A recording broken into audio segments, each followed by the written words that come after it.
एक समय पहले की बात है। एक गांव में दो सहेलियां रहती थीं, गंगा और सुमृता।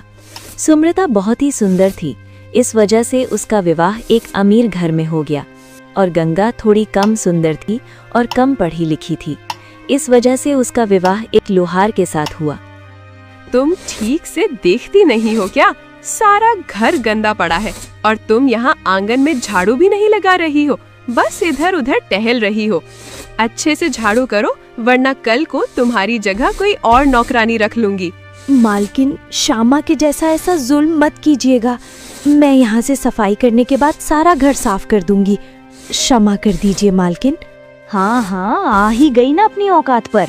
तुम नौकरों के सिर पर अगर मैं ना रहूं तो तुम लोग तो सिर के ऊपर से ही गुजर जाओगे। ज्यादा चालाकी मत दिखाओ, अभी के अभी ये आंगन साफ करो और उसके बाद घर के अंदर से भी पूरी सफाई कर देना, समझी? एक पल की भी देर नहीं होनी चाहिए। स्मृति को अपनी खूबसूरती पर बहुत घमंड था और वो धनवान भी थी, इसलिए उसका घमंड और भी अलग स्तर पर था। इधर दूसरी तरफ गंगा की दीवारों से भी गरीबी झलक रही है। एक तरफ घमंडी और धनवान सहेली है और दूसरी तरफ गरीब लेकिन खुश स्वभाव और अच्छे आचरण वाली सहेली है। सुनिए जी, आज खाने के लिए बस एक ही रोटी है, आपके लिए बना दी है। आप जल्दी से खा लें और अपने काम के लिए निकल जाएं। बाजार देर से पहुंचे तो आपके हथियार बिक नहीं पाएंगे। क्या सिर्फ एक रोटी? ओह, तो अगर वो रोटी भी मैं खा लूंगा तो तुम क्या खाओगे? ना ना, मुझे भूख नहीं है, रोटी तुम खा लो। मैं बाजार में जो कुछ कमाऊंगा वहां से खा लूंगा। आशा है आज कुछ ना कुछ तो बिक ही जाएगा। इतना कहकर गंगा का पति बाजार की ओर निकल जाता है और गंगा आंखों में आंसू लिए उसे दूर तक देखती रहती है। हाँ ऊपर वाले, आज मेरा पति घर से कुछ खाए बिना ही चला गया है। बस इतनी कृपा कर देना कि आज मेरे पति के कुछ हथियार बिक जाएं, ताकि वो और मैं पेट भरकर खाना तो खा सके। गंगा और सुमित्रा दोनों के घर करीब करीब ही थे। यही वजह थी कि सुमित्रा जब भी कभी गंगा के घर के सामने से गुजरती तो उसका मजाक बनाना कभी नहीं भूलती। आज भी जब सुमित्रा गंगा के घर के पास से गुजरी तो उसने वही घमंड भरा व्यवहार दिखाया। अरे, ये तो सुमित्रा आ रही है। आज भी लगता है आकर चार बातें सुनाकर ही जाएगी, मगर घर में तो कुछ भी नहीं है। मैं मेहमान नवाजी के लिए क्या पेश करूंगी? अरे, कितनी गंदी जगह रहती हो तुम। तौबा तौबा, यहाँ आना भी किसी सजा से कम नहीं है। कैसे रह लेती हो तुम यहाँ? टूटी फूटी झोपड़ी और ऊपर से गाय के गोबर की बदबू। उफ, तौबा, मैं तो एक पल भी यहाँ ना रहूं। वो ये बात तो सही है, ये जगह तुम्हारे लायक नहीं है। यहाँ तो बस हम गरीब ही रह सकते हैं। तुम खड़ी क्यों हो? आओ बैठो। उफ गंगा, नहीं नहीं, यहाँ तो तुम्हारी बदबू में सांस लेना भी मुश्किल है। कोई यहाँ बैठ सकता है क्या?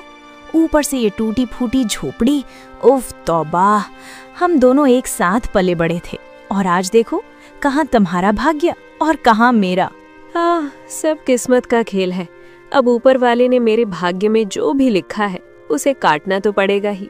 उफ तौबा, तुम तो शुरू से ही गवार थी, तभी तो ये सब तुम्हारे साथ हुआ। अच्छा, इन सब बातों को छोड़ो, मैं यहाँ किसी काम से आई थी। वो ना, मैं माँ बनने वाली हूँ, तो मुझे एक नौकरानी की जरूरत है। क्या तुम मेरे घर में काम करोगी?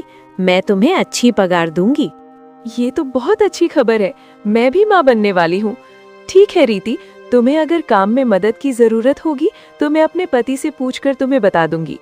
एक तो तुम गरीब लोगों के नखरे ही बहुत होते हैं। तुम लोगों की जब कोई मदद करना चाहता है ना, तो तुम लोग ज्यादा ही सर पर चढ़ जाते हो। खैर, अपने पति से पूछ लेना और फिर काम पर आ जाना। इतना कहकर सुमित्रा वहां से चली जाती है और गंगा उसे हसरत भरी निगाहों से देखती रहती है।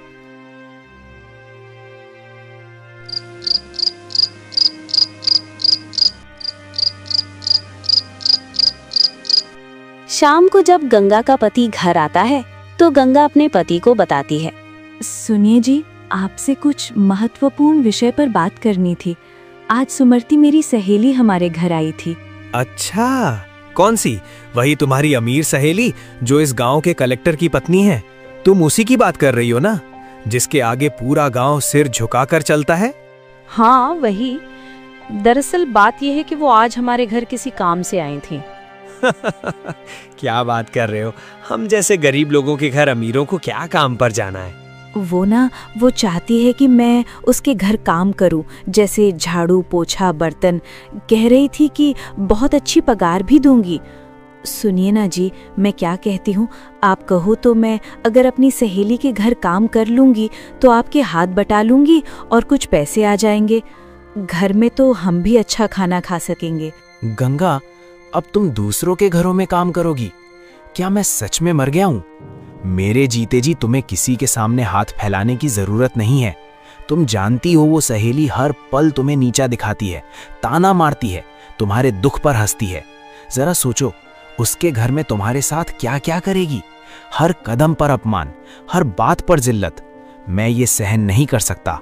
नहीं जी, आप ऐसा मत सोचिए। मेरी सहेली ऐसी नहीं है। वो मेरी मदद करना चाहती है।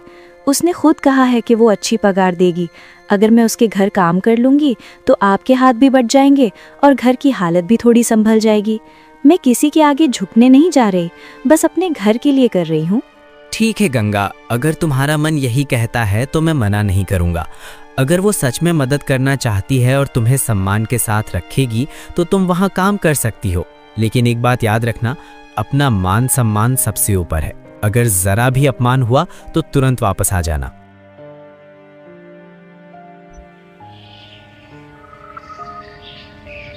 सुबह जब हुई तो गंगा सुमृता के घर काम करने के लिए पहुंची। पहले ही दिन से सुमृता उसके साथ बहुत बुरा सलूक करने लगी। आओ, मैं तुम्हारा ही इंतजार कर रही थी।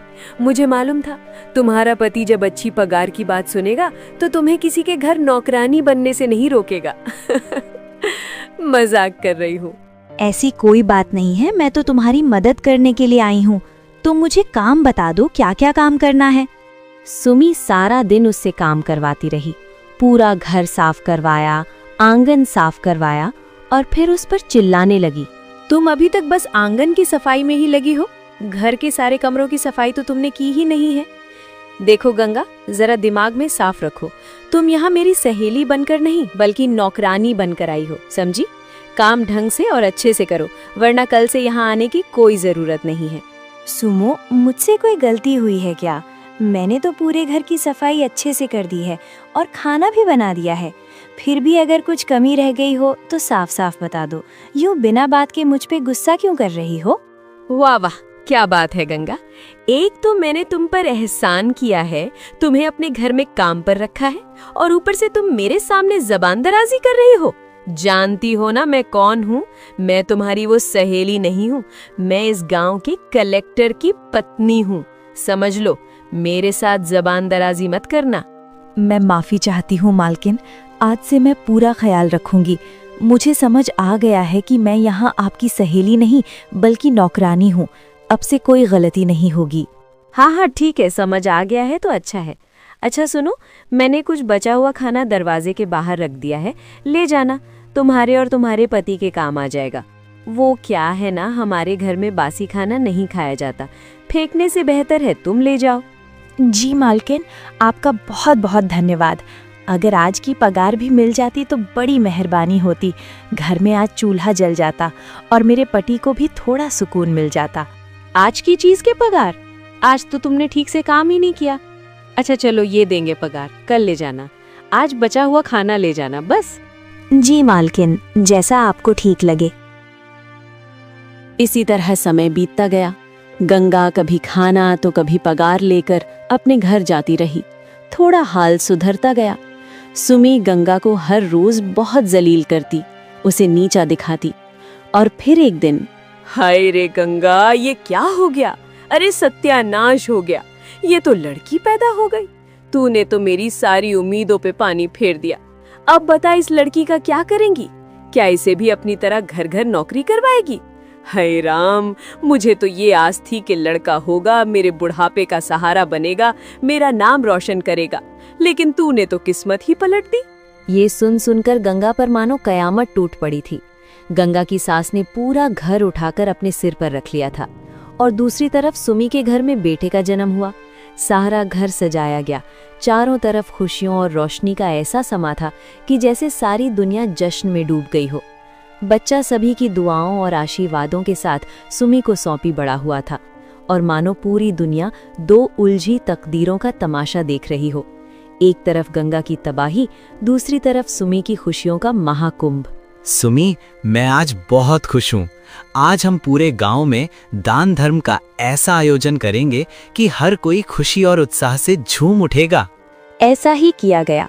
पूरे गांव में मिठाइयां बांटी गईं और खुशियां मनाई गईं। कुछ दिन बाद गंगा फिर से काम पर जाने लगी और हर रोज अपनी बेटी को साथ लेकर सुमी के घर जाया करती थी। गंगा, ये क्या तुम इसे ऐसे ही उठाकर ले आई हो? होश में तो हो ना? काम करोगी या इसे संभालोगी? क्या मैं पैसे पेड़ से तोड़कर लाती हूँ जो तुम्हें तुम्हारी खुद की बेटी को संभालने की अलग से पगार दूं? नहीं नहीं, ऐसी कोई बात नहीं है मालकिन। मैं अपनी बेटी को घर में अकेली कैसे छोड़कर आया करूं? मैं उसे साथ लेकर सारा काम कर लूंगी। भले ही आप मुझे ज्यादा काम बता दें, मैं वो भी कर दूंगी। बस मुझे मेरी बेटी को अपने साथ रखने दीजिए। एक तो तुम नौकर लोगों को हर बात में विनती करने की आदत होती है। खैर, रख लो इसे अपने साथ। तुम्हारे नसीब तो वैसे ही बहुत खराब है। गरीब तो तुम थी ही, लेकिन अगर बेटे को जन्म देती तो वही तुम्हारा सहारा बनता। बेटी को जन्म दिया है तुमने, और याद रखना, ये बेटी तुम्हारे लिए सिर्फ बोझ ही बनेगी। नहीं मालकिन, ऐसा मत बोलिए। मैं आपके आगे हाथ जोड़ती हूँ मालकिन। मैं तो ऊपर वाले से विनती करती हूँ कि मेरी बेटी का भाग्य मेरे जैसा कभी ना हो। और अगर तुम्हारी बेटी का भाग्य भी तुम्हारे जैसा ही हुआ तो ये भी मेरे घर में नौकरानी बनेगी। बुरा मत मानना, वैसे मैंने सुना है कि बेटी का भाग्य अक्सर उसकी माँ जैसा ही होता है। शुभ शुभ बोलिए मालकिन। मैं तो वैसे ही गरीबी में झूल रही हूँ, लेकिन मेरी बेटी के लिए शुभ शुभ बोलिए। ऊपर वाला मेरी बेटी को रानी जैसा भाग्य देगा। आप देख लेना, मेरी बेटी रानी बनेगी, रानी। गंगा, क्या बातें कर रही हो तुम? नौकरानी की बेटी रानी। हाँ हाँ, बिल्कुल ऐसा ही होगा। चलो अब जाकर काम करो। उस दिन सुमी गंगा का बहुत मजाक बनाती रही। उसके बातों से गंगा को बहुत ठेस पहुंचती थी। गंगा परेशान होकर अपनी बेटी को वहीं छोड़कर काम करने लगती है। इस तरह गंगा को उस घर में काम करते हुए कई बरस बीत गए। अब गंगा की बेटी और सुमी का बेटा दोनों बड़े हो गए थे। गंगा की बेटी का नाम सोनाली था, जैसे प्यार से सब उसे सोना कहते थे। गंगा ने सोनाली को बहुत प्यार से पाला था और सोनाली दक्खन में तो ऐसे थी जैसे आसमान से कोई परी उतर आई हो। दूसरी तरफ सुमी का बेटा उसके बिल्कुल उल्टा था। वो बहुत विनम्र था और बड़ों का आदर करता था। वो अमीर गरीब में कोई भेदभाव नहीं करता था और सबके साथ बहुत ही अच्छा व्यवहार करता। सोनाली, मेरी बात तो सुनो। मैंने ऐसा क्या कह दिया है? तुम क्यों इतनी नाराज हो रही हो? सूरज, यह बात मुमकिन नहीं है। तुम्हारी मम्मी हमारे विवाह के लिए कभी नहीं मानेंगी। तुम तो जानते हो, सब मेरी मम्मी आप लोगों के घर में काम करती हैं। तुम्हारी मम्मी कभी भी एक नौकरानी की बेटी के लिए नहीं मानेंगी। यही बात सबसे अच्छा है, इसे यही खत्म कर दो। सोना, क्या हो गया है? बात खत्म कर दूंगा मतलब? मैं तुमसे ही विवाह करूंगा, और मेरी माँ क्या सोचती हैं और उन्होंने कैसे एतराज करना है, वो सब मुझ पर छोड़ दो। तुम चिंता मत करो, मैं आज ही अपनी माँ से तुम्हारे और मेरे विवाह की बात करूंगा। ये सब इतना आसान नहीं है सूरज कि तुम बात करो तो वो मान जाएंगे। मगर ठीक है, अगर तुम्हारी जिद है तो तुम बात करके देखो। आसान तो नहीं है, मैं जानता हूँ, लेकिन बात तो करनी ही पड़ेगी ना। मुझे आशा है वो मेरी खुशी के आगे सब भूल जाएंगी। और तुम्हारी माँ तो इनकी दोस्त रह चुकी है ना, तो वो मना नहीं करेंगी। दोस्त का तो अब पता नहीं, लेकिन नौकरानी रह चुकी हैं। इसलिए सोच समझकर तुम जब ये बात अपनी माँ से करोगे तो वो मुझे नुकसान पहुंचाने की जरूर कोशिश करेंगी। अरे ऐसा कुछ नहीं होगा, तुम क्यों चिंता करती हो? मैं हूं ना, मैं सब संभाल लूंगा। सोना और सूरज के बीच यही तय हुआ कि सूरज अपनी माँ से बात करेगा। शाम हुई, सूरज घर पहुंचा और सीधे अपनी माँ से बात करने के लिए उनके कमरे में चला गया। माँ, मैं आज आपसे कुछ बहुत ही बड़े विषय पर बात करने आया हूँ। माँ, दरअसल बात यह है कि मुझे एक लड़की पसंद है। मैं उससे विवाह करना चाहता हूँ। लड़की पसंद है। हाँ, मुझे अपने बेटे का पता है। मेरे बेटे ने किसी अच्छे, अमीर और हमारे मयार के खानदान की लड़की ही पसंद की होगी। वैसे तो कोई आम सी लड़की मेरे बेटे को पसंद आ ही नहीं सकती। माँ, वो कोई आम सी लड़की नहीं है, बहुत सुंदर है, पढ़ी लिखी और सुलझी हुई लड़की है। अच्छा अच्छा, जिसकी इतनी तारीफ हो रही है, आखिर वो है कौन? बताओ तो जरा, मैं भी देखना चाहती हूँ। माँ, मैं सोनाली की बात कर रहा हूँ, गंगा मासी की बेटी, जो आपकी सहेली हैं, उनकी बेटी। सूरज, तुम होश में तो हो ना? एक नौकरानी की बेटी को तुम इस घर की बहू बनाना चाहते हो?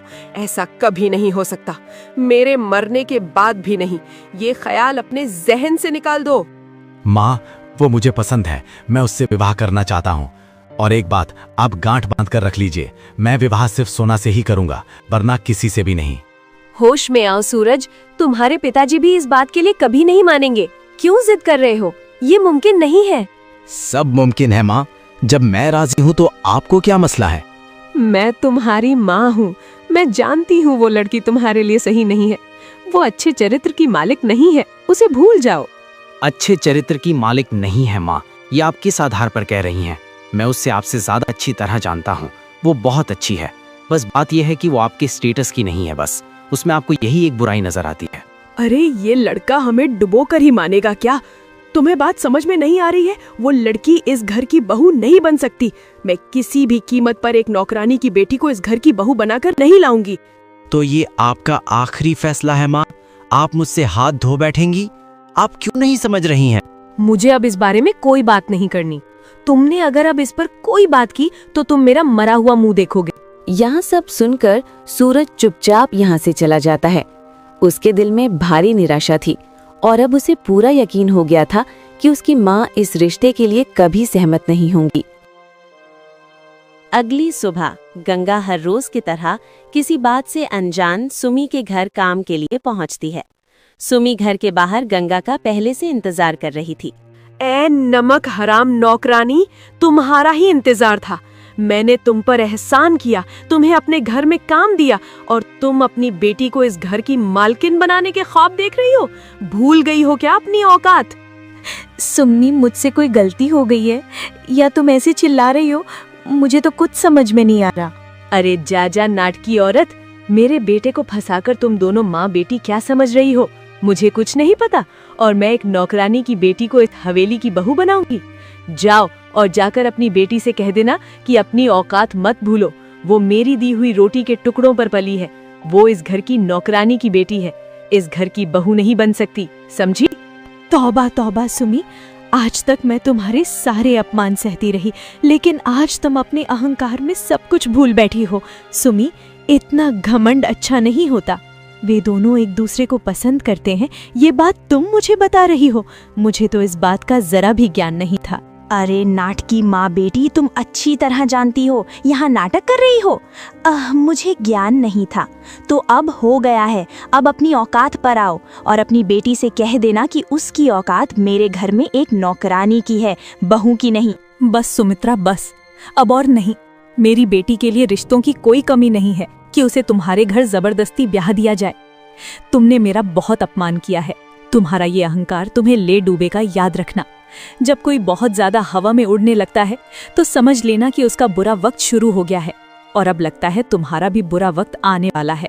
अरे जा, बुरा वक्त मेरा नहीं, अब तेरा शुरू होगा। कल से यहाँ काम पर मत आना। अब तुम दोनों माँ बेटी भीख मांग कर खाना। उस रोज गंगा रोती हुई घर पहुंची। उसने जब अपनी बेटी को ये सारी बातें बताईं, तब उसकी बेटी ने सोच लिया था कि वो अपनी माँ के अपमान का बदला जरूर लेगी। अगले रोज सोना ने सूरज को नदी के किनारे बुलाया, मगर सूरज बहुत शर्मिंदा था, इसलिए वो वहां पहुंच नहीं सका। तब माया परेशान। मेरी माँ को मेरी वजह से इतना अपमान सहना पड़ा। मैंने सूरज को मना भी किया था। उसकी माँ हमारे रिश्ते को कभी नहीं मानेगी, ये मुझे पता था। मेरे जैसी बेटी होने से तो बेहतर था कि मेरी माँ की कोई संतान ही न होती। मुझे मर जाना चाहिए, बस, अब और नहीं। सोना अभी खुद से ही बातें कर रही थी कि इत्तेफाक से उस राज्य का राजा जंगल में भ्रमण करने निकला था। जैसे ही उसकी नजर सोना पर पड़ी, वो देखते ही रह गया। इतनी सुंदर लड़की। अरे मेरी बात सुनो, पानी में मत कूदना। मैं यहाँ का राजा हूँ। तुम्हें जो भी कोई समस्या है मुझे बताओ, मैं मदद करूंगा। बस पानी में मत कूदना। सोना ने जैसे ही राजा की आवाज सुनी उसे कुछ समझ नहीं आया और वो तुरंत अपने घर चली गई। राजा को सोना बहुत पसंद आई। राजा ने उससे बात करने की बहुत कोशिश की, लेकिन सोना ने कोई जवाब नहीं दिया। राजा ने तुरंत उसके घर का पता लगा लिया और अपने विवाह का संदेश उसके घर भेजा। गंगा जब ये खबर सुनी तो खुशी से फूले नहीं समाई और तुरंत तैयार हो गई। सोना ने जब ये सुना तो उसने सूरज से बात करने की बहुत कोशिश की, लेकिन सूरज अपने घर वालों से नाराज होकर घर से चला गया था। गंगा अपने घर वालों के हाथों मजबूर हो गई और फिर विवाह की तारीख रख दी गई। इधर जब सूरज को ये बात पता चली तो वो नशे में हो गया और घर में मारपीट करने लगा। जैसे जैसे खुद को तबाह कर रहा था करता रहा। अब सुमी का घमंड धूल में मिल गया। सुमी ने सूरज के इलाज के लिए अपना घर तक बेच दिया, मगर सूरज को जो चोटें लगी थी उनका पीछा नहीं छोड़ रही थी। कहते हैं घमंड इंसान को कभी नहीं छोड़ता।